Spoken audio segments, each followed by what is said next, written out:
Thank you for listening to this quick news brief. What I put together here will be added information in the description box below about how to put together a home in a situation regarding a disaster. We covered Canton, Texas, what happened in Branson, Missouri, Arkansas. And then when I found these images, I realized this is perfect for somebody that might have to rebuild quickly, provide housing. I know a lot of people, their options really start to dwindle really quick. So you have to think fast.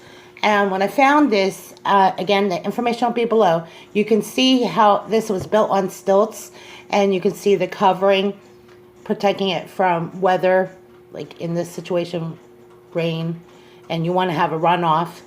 And then I was looking at the frame. And then as I go into this, I'm looking at some of this, and you can see they put together a hot water heater, and it's put together pretty nicely looking at this. But what I found really interesting is the toilet and the floor in the bathroom, that the shower water drains through here and it's covered by an astroturf grass.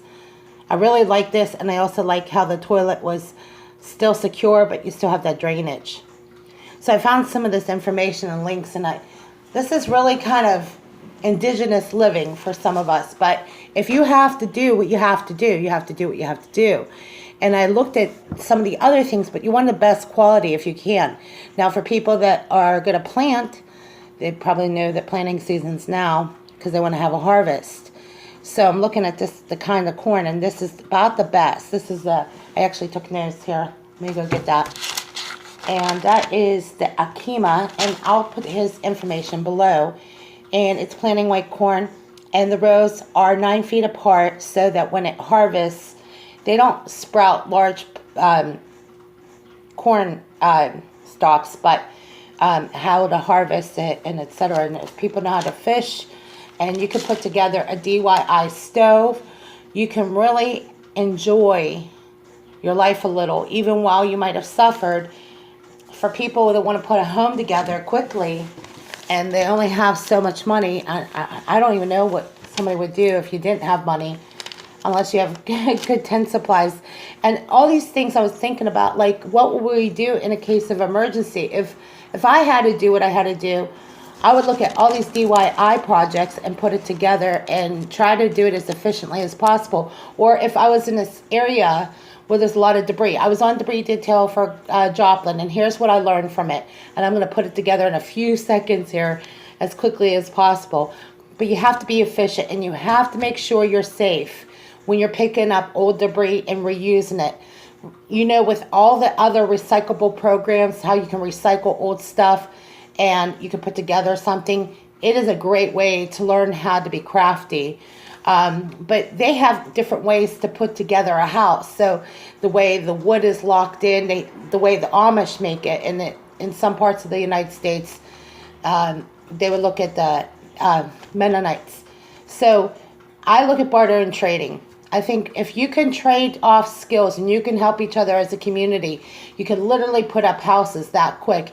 And there was other things I found, and I wanted to point out something before I go into that, but about the corn, when you grind it up and use baking soda and lemon, it has the same active ingredients that will help make the bread rise, just like yeast. And I didn't want to forget that because that was really important. I've done so much homework regarding urban prepping to now just regular prepping, you know, just some skills that people can put together. In a D.Y.I stove, grind up the corn, add the baking soda and lemon, you can make bread. And for somebody who wants to feed their family, you're going to think naturally survival. And of course, keeping people cool and different, depending on the climate. Looking at that thatched house, it just, to me, makes sense. And I know people are going to have to improvise and, you know, fishing and all the basics that you can have. If you can fish, you can put together, and you're somewhat crafty, you can feed your family.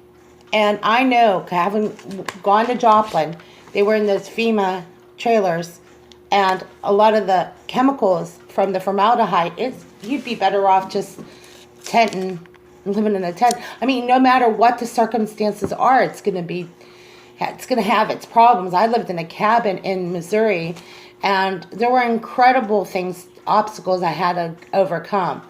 And I certainly think every situation's different, but for somebody who wants to make some fun out of it and is crafty, or, you can barter and trade, this is a win-win for so many people, especially in the middle of a crisis.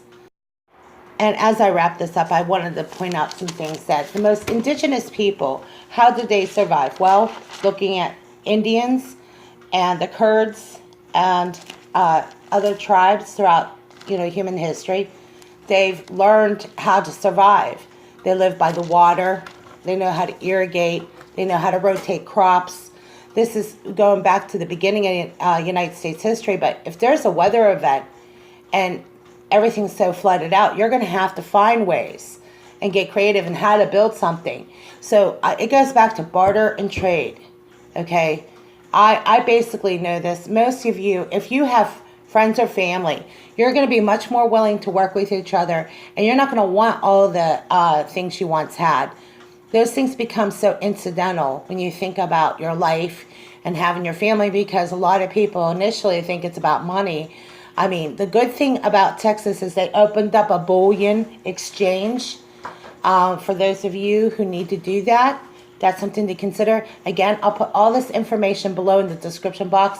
I just think this is, for so many people, they can make the most of their circumstances, and they can still enjoy whatever they have, whatever time they can, by bartering and trading and working together.